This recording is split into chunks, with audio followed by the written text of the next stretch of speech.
thanks for joining me for another video. If you're new to my channel, I'm Zoe. I'm a DL and homeschool coach and a teacher. And if you're a subscriber, welcome back. So today I want to talk about differentiated instruction. It's a really fancy way of saying leveling your activities for different abilities. But forget that. Forget the whole differentiated idea. I think it's a great term for acknowledging that students learn at different levels, but I like to think of it instead as what if we had a multi-age classroom? What if we had a one-room schoolhouse? I had the experience, the gift of having my own one-room schoolhouse for the last 6 years, where I taught 6-year-olds to 12-year-olds in one group, and I taught 12-year-olds to 18-year-olds in another group. And at first I was really overthinking it. I thought, okay, well this group is doing this activity, this one has to be doing a completely different activity. So for example, well, Johnny is doing ABC, these guys are going to be doing their math worksheets. And I was running back and forth, and it's a really good thing I was a waitress for 15 years and had that experience. But then I realized if being a waitress is actually a really good metaphor for what was happening, because everyone gets the same menu and there's a few different choices, and then your job is to go and make sure everyone's doing okay with those choices. And that's what differentiated instruction really comes down to. Everyone has the exact same choice. We're not doing like Subway sandwiches over here and pizza over here. We're not doing, you know, Tuscan ribs over here and craft dinner over here. No, they have the same menu. Everyone has the same goals and the same objectives. So if you're a homeschool parent with a 3-year-old and a 7-year-old, or a 14-year-old and a 5-year-old, whatever the age gaps might be, this is a video that I think will bring you lots of support and give you some ideas. So basically, when I started this this journey of working in a one-room schoolhouse, so to speak, what I decided to do was make the activities really open-ended. So I would take one goal and then provide an opportunity for people to meet it at their own levels. And this is really good for certain things. Like, let's take a map of Canada. You know, one might be, okay, well, I want you to name all the provinces and the capitals and important bodies of water, like oceans and lakes and rivers. Well, a level down from that might be just color the provinces different colors, and let's put their initials on there, BC.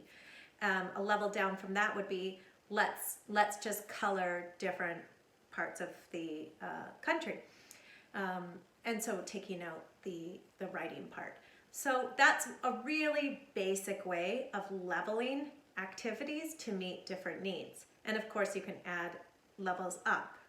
So I got into this idea of looking at lessons in terms of steps, and I'll show you what I came up with here. So I have this activity here, and I literally create these steps.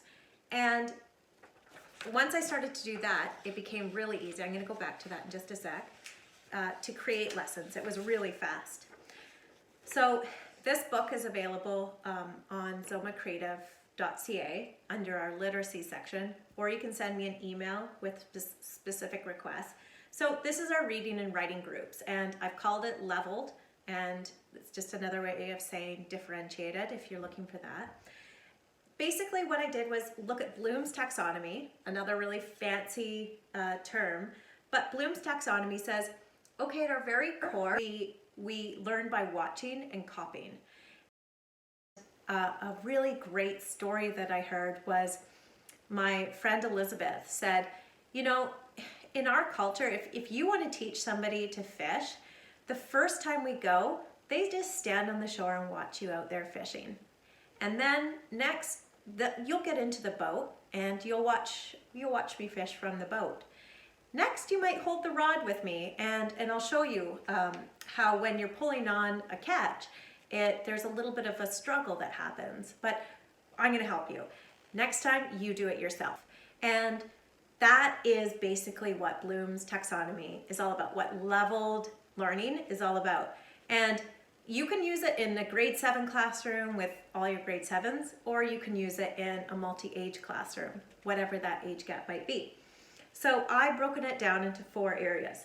Recording, just copy and pasting, converting or changing, creating or writing, and then analyzing or explaining. So breaking those taxonomies into those 4 pieces. So let's go back to my chart here. So what I have on the first level, this one's the letter writing workshop, which as I mentioned is in this workbook on the website. But if you just want this activity, send me an email, zomacreative, Z-O-M-A, creative at shaw.ca, and I'll just send you this as an example. Copy a letter to the editor, very basic. You just copy a letter in the portfolio onto your own page. Now the next one is change a letter to the editor. So there might be some blanks in there that you have to fill in as you go. Dear Mrs. So-and-so, I would really like to visit your aquarium, fill in the blank, whatever it is. I have experience working with blank, right? So something where, or a letter writing, not letter to the editor. So in this letter, you're just filling in blanks, literal, or the students have to change something on their own. Now the next one is creating it from scratch. So in this one, you're creating a letter, you have the model, maybe you've done the fill in the blank, and now you're leveling up, and it's from scratch, but pretty much you're using something as an example, whereas the next level, the final level, you're writing your own, and it's definitely got a lot more information. It's got more of your own words and much less of what we've seen in the original.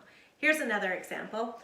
This one's so popular, I can't even tell you how much growth I've seen in students who are so fearful of paragraph writing or formal writing. So this is the essay writing workshop that I run. One, you're just mixing and matching. I'm actually gonna skip mixing and matching because I was like, why is there another step there? Okay, copy the perfect essay is one step. Fill in the blanks of the essay, write your own essay, and then write essay without any prompts, just as I mentioned. So in the essay writing one, I've actually changed it, swapped these two, which is why I hesitated. And in the first one, you look at an essay and you just have to pull out the parts. So it's like, this is the introduction, this is evidence 1, this is evidence 2, this is evidence 3, conclusion. Very basic steps. More of that would be, here's a topic sentence, here's evidence, here's a topic sentence, evidence, right? So play with that a little bit, and I've revised this since printing this one out, to be a little bit more copy and paste, and looking at something and pulling out information, then to filling in the blanks, then to writing your own, and then no model, do your own, here's the topic. All right, so I use these awesome stickers, the kids love them. I do yellow, blue, red, green. Yellow is like level 1, rather than saying level 1. I'm just like, would you like to do a yellow activity, blue activity, red activity, and green activity? And for my students, I give them points even. I'm like, okay, if you choose a yellow activity, this is only for the same age group. I say if you choose this one, then you can have 1 point, 2 points, 3 points, or 4 points. And if you do this one, you get 1 point, and then you can also get 2 points if you do this one, right? So what I'm trying to do is encourage them to do one level, and then also go back and do the second level. So start with this, get 1 point, do this one, get 2 more points, and they're like, wait a minute, by the end, if I do all 4 of them, I get all the points. I'm like, I know. So that's kind of fun. The last thing I want to show you here is how I differentiate or level math. So I really, really like hands-on. So for this one, For fractions, I laminate these and cut them out. They have to match what it physically looks like to the name, to its representation. This is yellow level. You can see it says yellow. Then blue level, little bit more symbolic. So there's what a fraction looks like. There's how it's represented, also called 50%. And then for red level, it's even more abstract.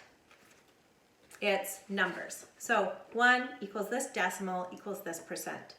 So they all have the same target, which is representing fractions or comparing fractions.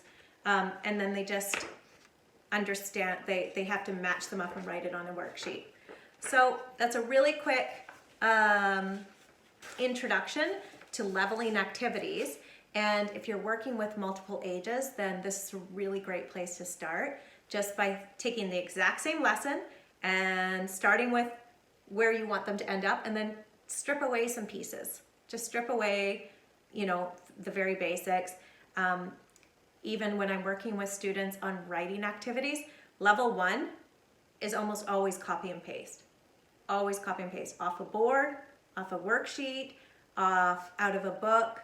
If you are working with a young child who doesn't know how to read or write, has no confidence, and while you're working with somebody who is working on essay skills, say, here's your favorite book, you choose a page, and I want you to copy out the words from this picture book.